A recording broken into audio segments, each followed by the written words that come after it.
What goes up must come down. Welcome to the Brand Breakdown. I'm Michelle.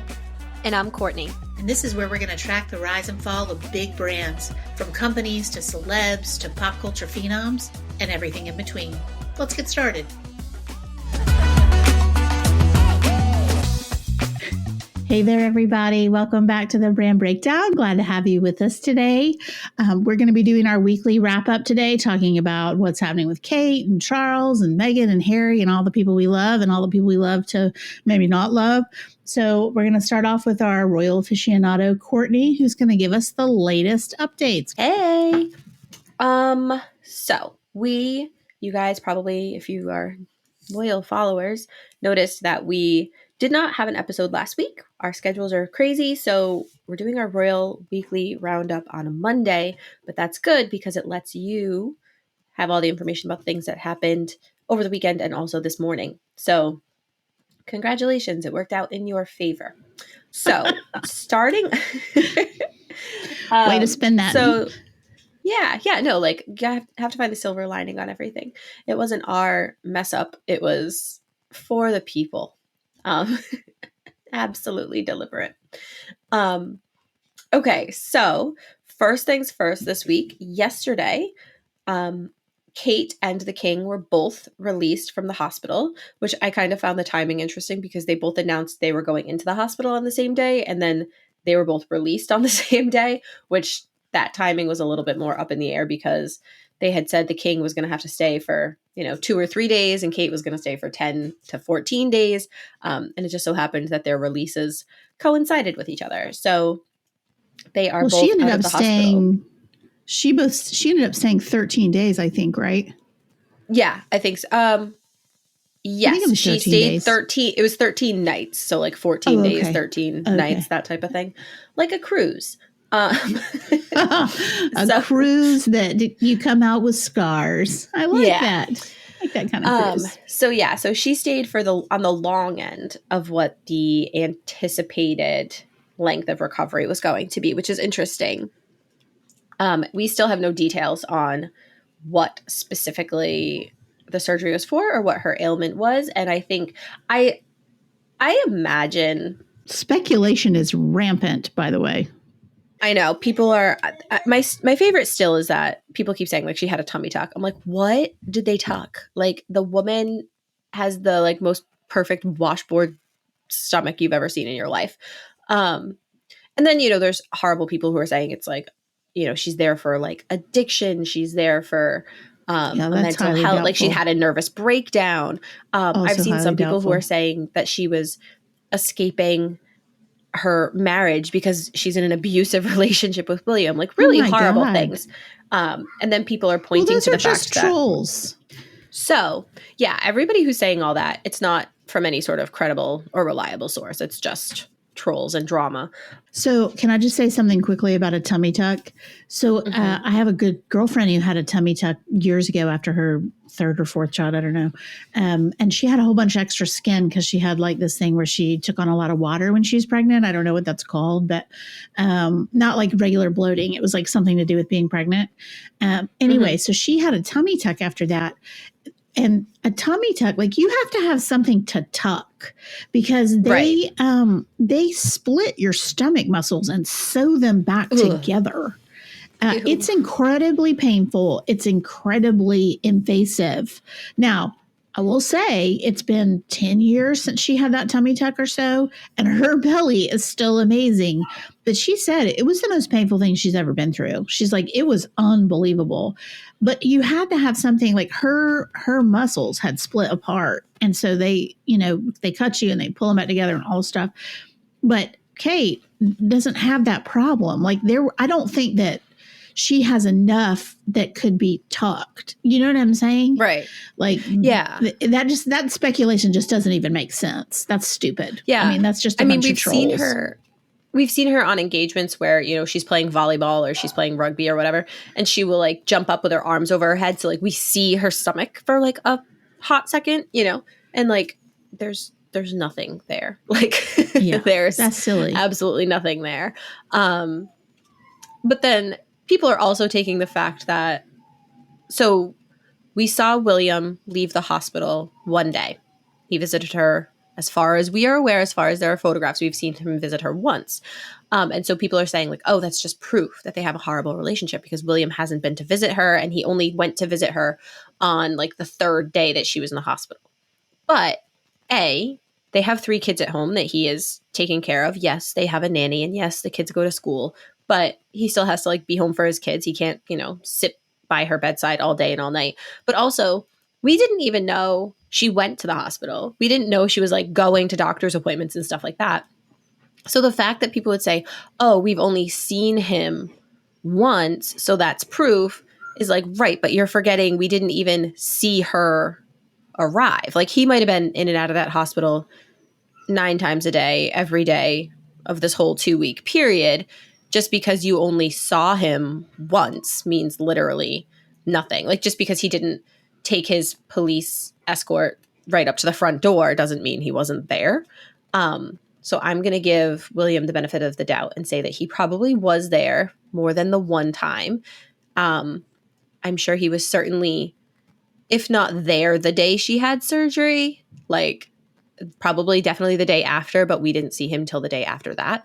But I don't think that, I don't know, the rumors that like Kate is in the hospital to escape an abusive marriage is like the craziest thing I've ever seen, because when you see pictures of the two of them together, they're so, I mean, they're not like full on PDA like other certain former royals that we see, but you can tell they very much like each other. Like it's either that or they both deserve an Oscar. Yeah, they're definitely a unit. Yeah. So I just think that regardless of whether we saw William arriving at the hospital or departing the hospital, I think he was probably there. And if he didn't go visit her beyond that first time that we saw him photographed at the very beginning of her stay, I don't necessarily think that's horrible because A, for all we know, she's been heavily medicated and not really up for company anyway. And B, we live in a time where like they could still be FaceTiming all day long, calling, texting, whatever. They have 3 kids at home he had to take care of. They're trying to make everything like as normal as possible for the kids. So he's been dropping them off in the morning, picking them up in the afternoon, all of that stuff. And they live in Windsor. The kids go to school in Windsor, but she's in London, which I believe is like a half-hour, 40-minute drive with no traffic. So it's not as if he can just, pop down there really quickly. So if he wasn't there, I don't necessarily think it's a signal of anything. But that said, I do think he was probably there a lot more than we ever actually saw. And it's just kind of none of our business. Well, I saw Camilla came to see King Charles 3 times in one day, I think, 1 or 2 days. She came a whole bunch. Yeah. Yeah. So, but I mean, think about it. She was staying in London. So the hospital that the king was at was like a 5-minute drive away as opposed to a 40-minute drive away. And I think that the king and Camilla are they're very cognizant of their public image. They've been fighting with not fighting with the press, but they've been fighting for good press for their whole relationship. And so I think that, they probably see William taking some flack for not visiting enough. And so they're like, all right, don't do that. Like, make sure you're there all the time. So nobody can say you didn't go because you don't care or whatever the case may be. Okay. And so I have to jump in here because it could just be that Camilla's a woman and William's a man. And I'm not trying to be sexist or anything like that. But women tend to be more nurturing, just a fact. And it could be that she's like, hey, honey, I'm here for you. And William's like, hey, do you need me? Right. Because if you don't, then, I'm going to stay with the kids today. You know what I mean? For sure. Like, yeah, exactly. And please, I'm not saying that, there's anything wrong with women being more nurturing and men not being as nurturing, or that sometimes isn't reversed, because it is. I feel you on all that. But typically a woman tends to be more nurturing. Just, I hope I don't get flagged for that, but it's true. Like if my husband were in the hospital, I'd be there like 24/7. When I was in the hospital, he came once a day, which was all I needed. You know what I mean? But it was also during COVID. You can only have one visitor a day. So, yeah. And I mean, the other thing is like when I was in the hospital, so we already had a 2.5-year-old. I was pregnant with the little one and I was sitting in the hospital for like 2 weeks. And my husband would come once a day because it was COVID. So he would come once a day, but he came at night after, like, my in-laws were staying with us or staying with my husband, thank goodness, to help out because he had to work and the kids needed, he couldn't be working and taking care of our oldest. But he would come at night, like after the oldest was in bed, after everything had been like cleaned up and put away for the day, then he would come because he had stuff to take care of during the day. So it wasn't that he didn't want to come visit me. It's just that he had other obligations. Even with having help at the house, he still had other things that also needed to be taken care of because just because I wasn't there didn't mean he could put everything on hold and ignore the rest of the world until I came home.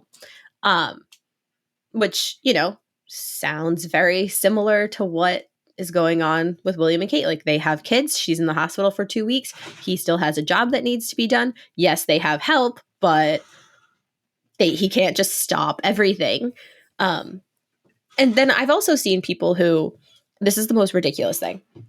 So in the photos of Camilla visiting the king, she's smiling. She, there's a camera in her face. She smiles for the camera as she like walks by to go into the hospital or as she drives by. And people are like, oh my gosh, look at her smiling. How terrible is she? Her husband's in the hospital. Her daughter-in-law's in the hospital. Obviously, there's something mentally wrong with her that they're keeping a secret from us. Like, she must have dementia or Alzheimer's or something because look at her smiling. And I was like, wait, her husband's in the hospital. He's doing well and she's on her way to see him. Her stepdaughter-in-law is in the hospital and she's doing well. What is she supposed to do? Be sitting around crying? Like, the woman can't smile for a second, especially when there's a camera in her face. Like, how do you want her to look in this situation? And I just thought it was so bizarre because people will literally pick on the royals for anything, even just smiling, which is ridiculous. I'm totally with you. I think it's ridiculous. And also, I think, King Charles's procedure was pretty routine. So, right. I'm not saying it didn't hurt. I'm not saying he's recovering, any of that, but it was pretty routine compared to what we don't really know about Kate's procedure, but we do know it was serious because she was in the hospital for so long. So, right. I mean, maybe Camilla's just relieved and that's why she's smiling.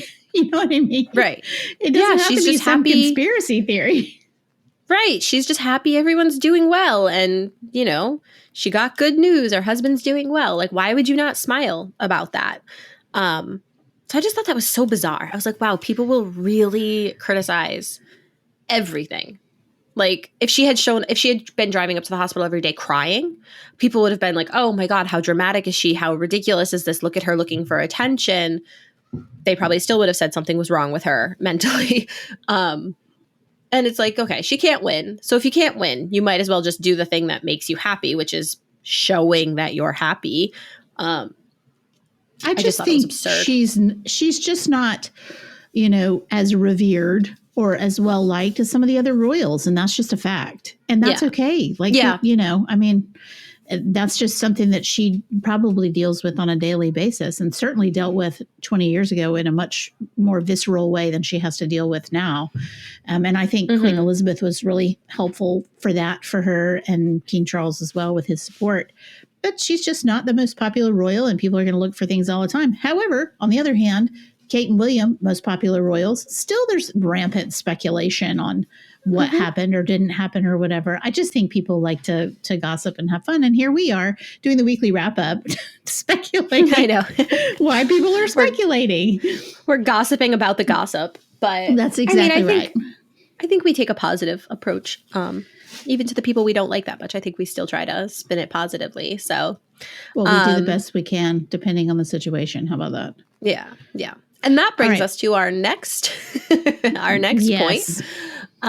So last week, Harry and Meghan were in Jamaica for the One Love film premiere. It is a film about Bob Marley. They were the invited guests of, I believe, the head of Paramount. So I don't know the backstory on why they would have been invited in the first place. Can you cover that, or do you know? So there's some speculation about why they were covered. Some people, or why they were invited. Some people are like, oh, they'll go to any red carpet they get invited to. Other people have said that Harry and Meghan, or Meghan is friends with the wife of the head of Paramount, and so they were kind of just extended a courtesy invite as friends of the family, essentially. But they didn't have any involvement in the film, so it was very interesting. There was a lot that happened. We saw a few photos of the red carpet and a few photos of them entering the theater, and there was a lot to take away from all of that. The first thing that I took away from that is I thought Meghan looked absolutely gorgeous. Like, she looked so beautiful. So she that actually was my looked first. very happy, actually. Yeah, she looked very happy. She looked stunning. She seems very in her element. And I thought, and I don't mean that in like a negative way, like there was no hidden connotation behind that. She just looked like she was in her element, and I thought she looked lovely. I think Harry looked incredibly uncomfortable. He always looks uncomfortable on a red carpet. But one of the first images we saw was of them arriving and walking the step and repeat with the head of Paramount and his wife were up there first. And I keep saying Paramount. I think it was Paramount. I'm pretty sure it was, but I'm not 100% sure. So I might be wrong on that. We should probably fact check that. Yeah, I'll take a look. Some guy and his wife were on the step and repeat. And they walked up. They were kind of instructed to walk up and take a photo with them. And the man, this is a video, which is the only reason I have such like, it wasn't a series of photos. I was watching a video of it. And the man, as soon as they started walking up, looked like he was going to walk away. And his wife kind of pulled him back into place. And they took a photo with Harry and Meghan. And Harry looks uncomfortable, as he always does. Meghan is like beaming and she looks gorgeous. And then the man and his wife, he looked very uncomfortable. And his wife, who had been the one who held him back and like kept him on the red carpet, she still, like, it wasn't a warm photo. It wasn't like, oh, this is a group of friends who are like happy to be with each other. It was like, okay, let's do this photo and be done with it type of thing. That was the vibe I got from the photo. And then another photo that was taken, which I didn't see a video of this, but it was Harry and Meghan and the, I believe, Prime Minister of Jamaica and his wife. And Jamaica, the Prime Minister of Jamaica has been pushing for a referendum to get Jamaica to leave the Commonwealth. So that photo sent up a lot of sparks, shall we say, because people were like, oh, wow, look how outwardly disloyal Harry and Meghan are being by taking a photo with somebody who is like leading the charge to leave the Commonwealth. Like, that is part of the reason that royals can't be half in, half out, because they're at an event in a private capacity. There's some commercialization there in that, this is a red carpet. They're attending for their own self-promotion, whatever. They're networking perhaps for their private endeavors. But there's this political link because as a member of the royal family, there's just automatically this political undertone when they meet a politician or a dignitary. And so it was kind of a perfect example of why royals can't really be half in, half out. Because had Harry still been a working royal and taken that photo, it would have probably been a problem, I would think. Because, you've got somebody who's leading the charge to leave the Commonwealth. You've got a royal who's being buddy cozy with them.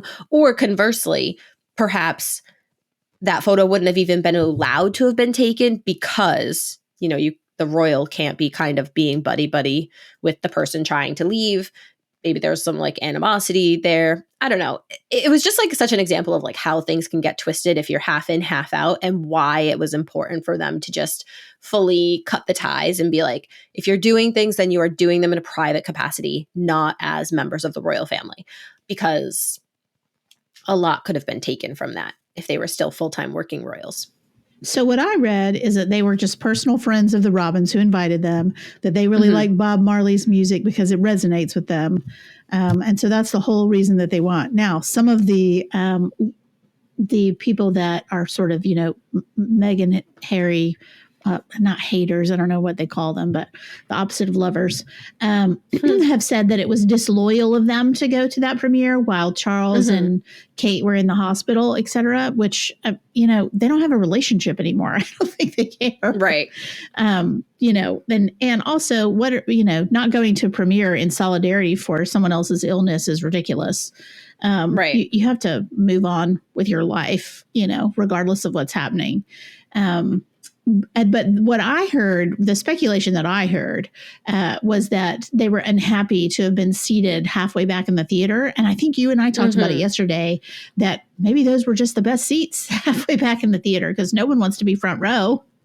Exactly. Like, you don't go into a movie theater and be like, oh, I want to have my neck craned up at an uncomfortable angle for 2 hours, 3 hours. Like, you always pick a seat in the middle, like in the middle of the middle row or in the middle of the back row, even if it's kind of full. Like, I don't like going to the movies. Oh, yes, we know. When I do go, I don't like watching movies, and I don't even like going to the movie theater. But when I do go, and I do go sometimes, I try to be at least like the middle or back. You know what I mean? Like, I never pick a row that's up front, because that's just uncomfortable. It's not a comfortable viewing experience.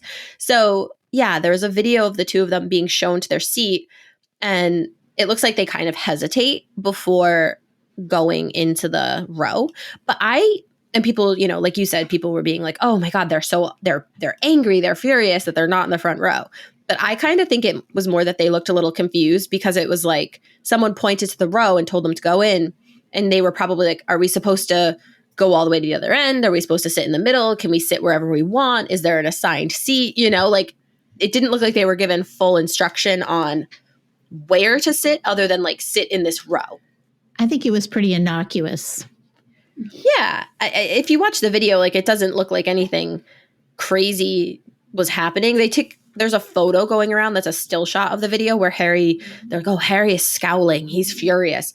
And I don't think he was. It was just kind of his regular face that we see nowadays, which is like not a happy face. Sad. That's so sad. I know. It wasn't a happy face, but I don't think he was particularly angry about anything other than, like, he didn't seem angry, and Meghan didn't seem angry. They just kind of seemed like they were like, oh, do you want us to go, all the way in, or just sit right here? Like, it just seemed like they were kind of looking for one extra step of instruction of where specifically to sit. Yeah, I don't disagree with you, and I don't hold any animosity or animus because they went to a premiere in Jamaica, and whether or not Jamaica wants to withdraw from the Commonwealth or not, it's not Harry and Meghan's business anymore. They're not part of the royal family, right, honestly, really anymore. Exactly. Yeah, so it's kind of crazy. What I do feel sad about is that I bet you with all my heart that Harry wishes he were back in Canada when they were dating and in their little bubble, because ever since they came out of that bubble 6 years ago or whatever, he has seemed uncomfortable. And I think that is sad. I don't think he's someone who really covets or relishes the spotlight. And he is constantly in the spotlight, not only because of the mess that they created, but also because of what Meghan does for a living. You know what I mean? Or did for a living. I don't know that she really does it anymore. I disagree. I think Harry doesn't mind the spotlight. He doesn't mind the attention, as long as it is unanimously positive, which for his whole life, the attention on him was pretty much unanimously positive.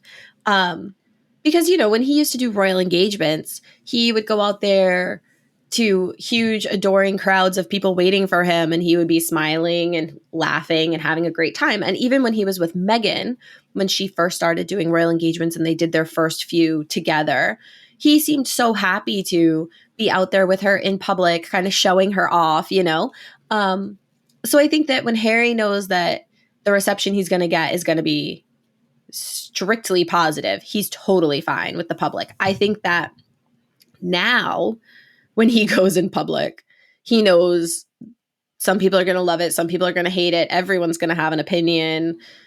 I think that's what irritates him, is that he can't count on guaranteed good press anymore. And I think that's what he doesn't like. Whereas Meghan, whether it's because she's, a professional actress or because she just does not care, she goes out there and she hits a red carpet and she's smiling and waving and posing, and she looks amazing. And she seems either she's obviously she's a better actor, right? She's able to just go out there and pretend it's not bothering her. Or she really doesn't care because she really doesn't mind the negative press. And she maybe strikes me as a person who's like, all press is good press. Although I think she would prefer it to be positive because we know that her and Harry do try to hit back at the press from time to time.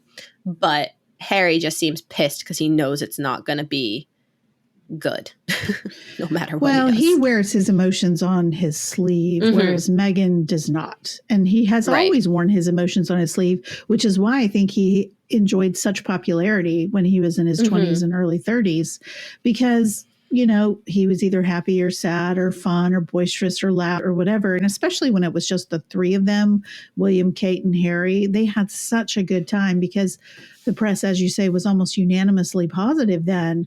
But but what happens over time is you have to build that resilience to things may not always be positive. And if you don't have that resilience, then it makes you very unhappy. And I think that's kind of where they are now. And I hate that for them. But anyway, moving on from Kingston back to America. Back to America. Actually, no, still back in the UK. Oh, yeah, back to England. Yeah. So Sarah, Duchess of York, she announced last week that she has skin cancer, which comes about 6 months after she announced that she had breast cancer. She has melanoma too, which is terrible. Yeah. So she went into the hospital, I believe, for reconstructive surgery after her mastectomy. And her dermatologist had requested that during the reconstructive surgery, they do some biopsies.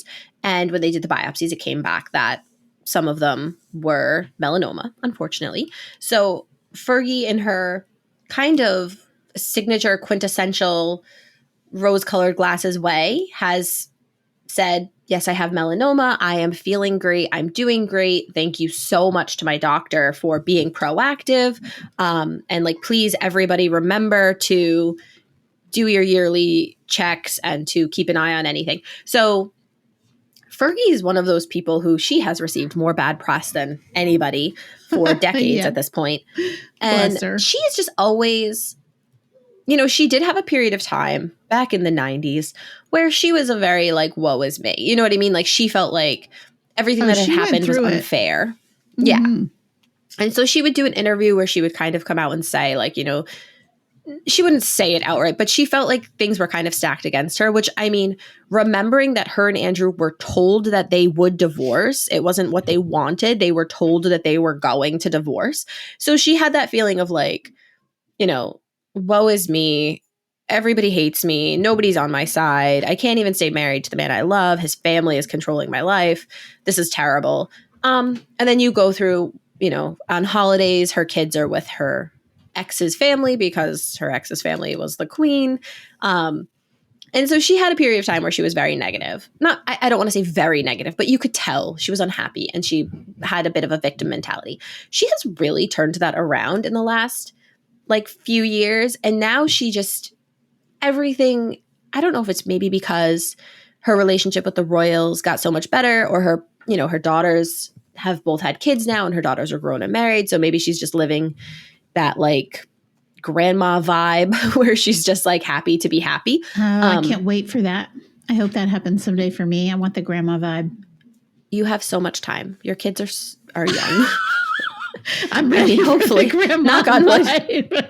Knock on wood. You have a lot of time. I feel that. I know. I know. I'm just saying, like, being a grandparent is like the best. I watch how my husband's mom is and my mom is, and being a grandmother is like awesome because you give the kids back at the end of the day. Yeah. You spoil them rotten. You have a great time. Then you push them back. Yeah. I'm a big fan of, I get to play like auntie vibes right now. And I'm a big fan of like, let me hold and snuggle your baby. Like, yeah, sure, I'll babysit. And then I'm like, okay, here, bye. Although then I just come back to my kids who are crazy loud. When I watch my niece, she's the world's quietest, calmest, chillest baby. And then I come back to like my kids and I'm like, can I go back? Can I go babysit again? Yeah. Because my kids are just like crazy loud chaos boys. But that's my boys. niece is That's just all boys. Chill. Yeah, that's what they I tell could put me. my daughter down in the middle of a room when she was like 2. I could sit her down in the middle of a room, turn on classical baby, walk away, come back 30 minutes later, she's still sitting there. I could put my son down for 12 seconds and turn around and he'd be on top of the entertainment center pulling all of the books out of the top of the bookshelf. Like it was very, very different. Boys are just active. That is the difference I am noticing between my niece and my sons, where she's just so chill. She'll sit and do her own thing and play with her toys and like sit. And I don't think my kids ever sit down like for a second. They're just constant. I'm like, how do you have so much energy? And how can I bottle like 1 ounce of it? That's why I think sports are so important. Sports are so important for all kids, like male, female, all kids. But especially if you have any kind of boy that's even slightly like extra hyper or extra energetic, that boy needs to run. You know, that's why I love baseball and basketball and all of it. Well, so Connor, my oldest, is, as you know, he has ADD or ADHD. And he runs in our house. Like I'm constantly like, please stop running, please don't jump, whatever. We get him into sports and he's like, or like I'll take him outside. Like when it's nice out, I'm like, okay, let's just go like run in the backyard. I'll be like, Connor, let's have a race. Like, let's like, we'll do it. And he's like, I'm tired. My legs hurt. I don't want to. And I'm like, you just ran for like 9 hours back and forth from the family room to the living room. Why will you not go run outside? It's very weird. Because it's not his choice. You took the choice away from him. I guess. I'm constantly telling him to walk, and he's also the world's clumsiest human, so he trips all the time. And I'm like, if you would walk, maybe you wouldn't end up on your face half the time. But I digress. Yes. Let's move back to, so Fergie is doing well. She has melanoma. Do we know what stage it is? Do we have any idea?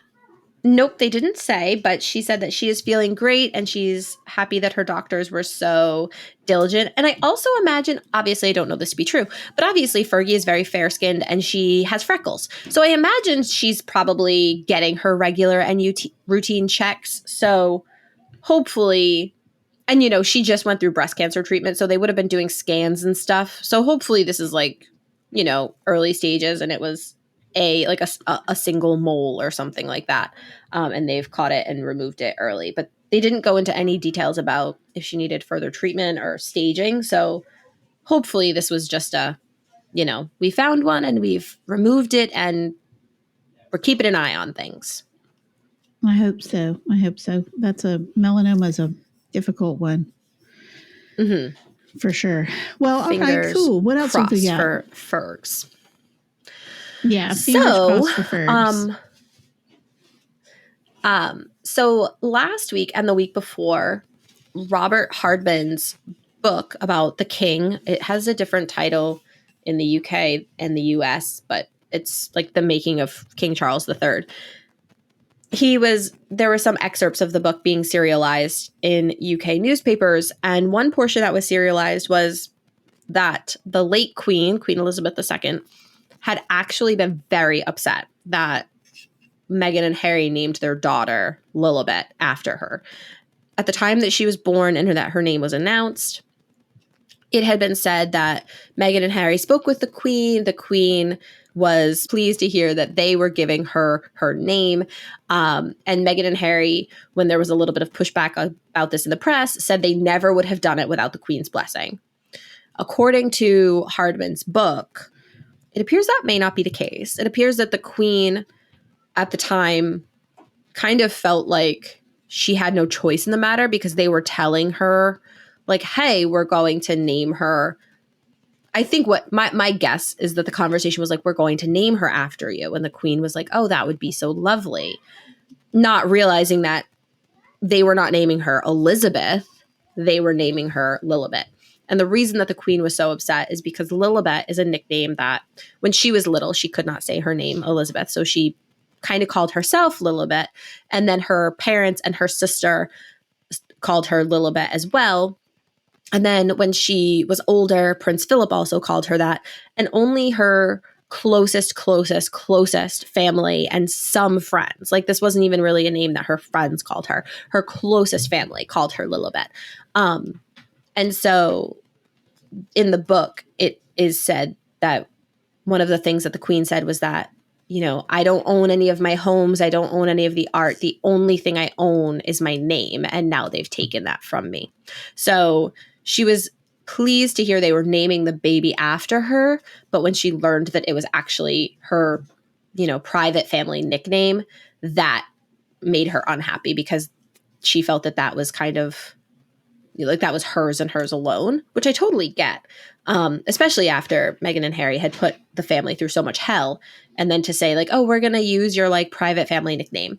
That would have made me so mad, by the way. It would have made me so mad because they weren't close at the time. Right, exactly. They weren't close. And I think that it was, Harry and Meghan had said the Queen, like they never would have done it without her blessing. My guess is that the Queen felt like she was backed into a corner. Like what's she supposed to tell them? Like, you've already announced it. And I think that would happen a lot with Harry and Meghan at this kind of stage of things with the royals where Harry and Meghan, they released their Megxit statement and they said, we're going to be part-time working royals. We're going to have security. We're going to retain Frogmore Cottage. And the royal family was like, no, we didn't agree to that. Like you can't just say things until everything is finalized. And so that was kind of Meghan and Harry's MO at the time was we're gonna put it out there and then we're gonna put the family in a position to have to refute it. And the Queen would have looked like kind of a jerk if she was like, no, that is not the baby's name. I never said that was okay.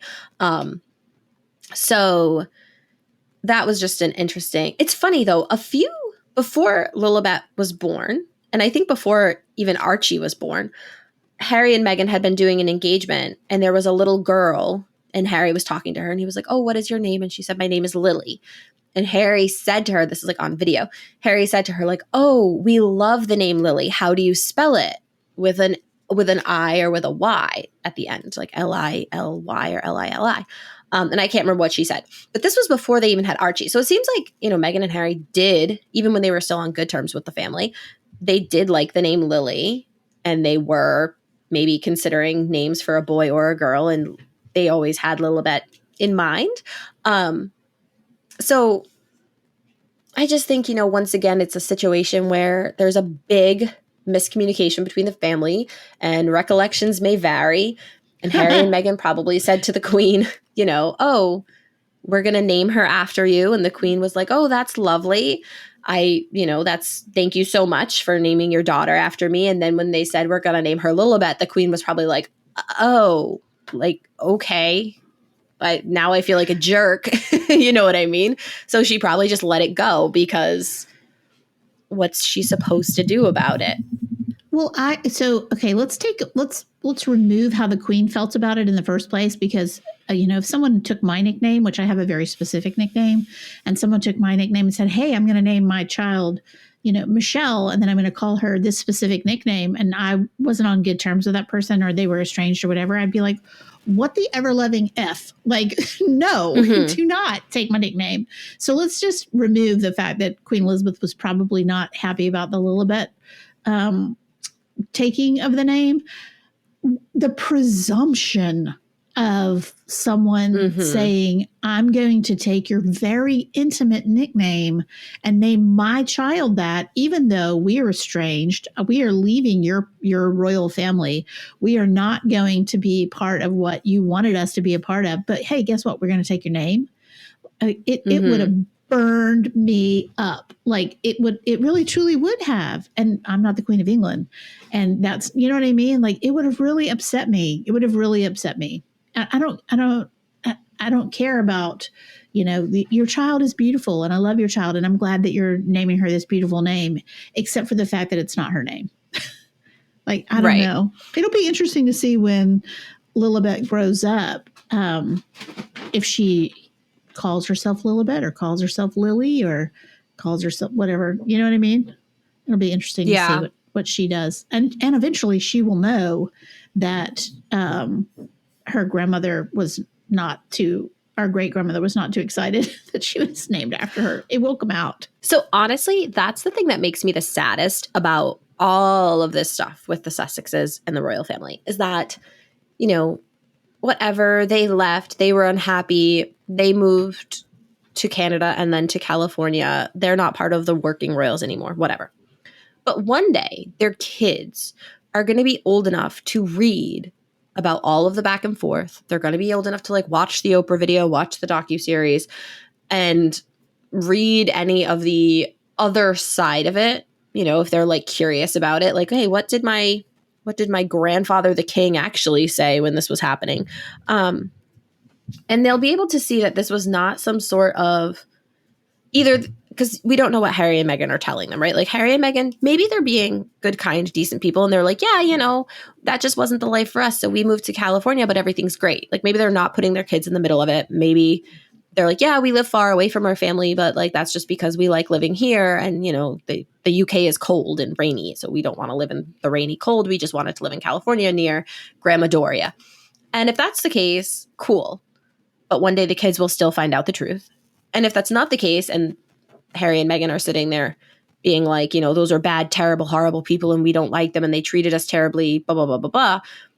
One day the kids will be able to read about everything and read about kind of both sides of the situation and decide for themselves, like, I mean, I'm sure they'll always be on the side of their parents, but they'll see how nasty it really was. And they'll see kind of a little bit more behind the curtain, or maybe they'll grow up and they'll hear some things from family, or their cousins will say some stuff like, hey, your mom and dad made Gan really, really sad before she died, or something like that, you know? Like, it's going to be, they're going to grow up and they're going to see all this. And I think that I'm sure they'll always kind of side with their parents, but I don't know. I like the kids being a factor, not a factor in it, but like the kids just seeing it and like one day discovering all of it makes me sad because it's like, oh, I really hope it doesn't mess them up. Because again, I've said it before, I cannot imagine the therapy bills I would have if I found out that my grandfather was the literal king and I could be living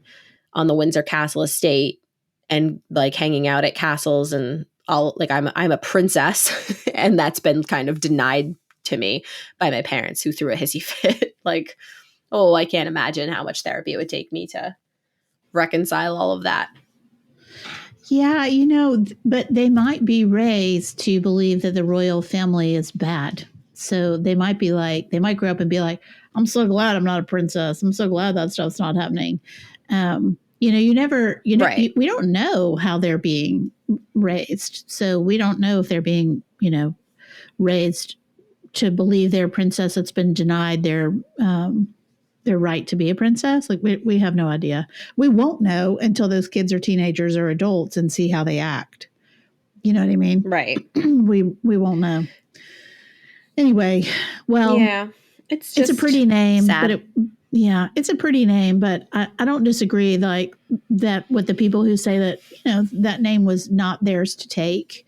I am reading the King Charles biography right now, so we will have a wrap up on that specifically later, maybe later this week, early next week, just the key takeaways. So beyond the Lilibet thing, we'll have some key takeaways from that.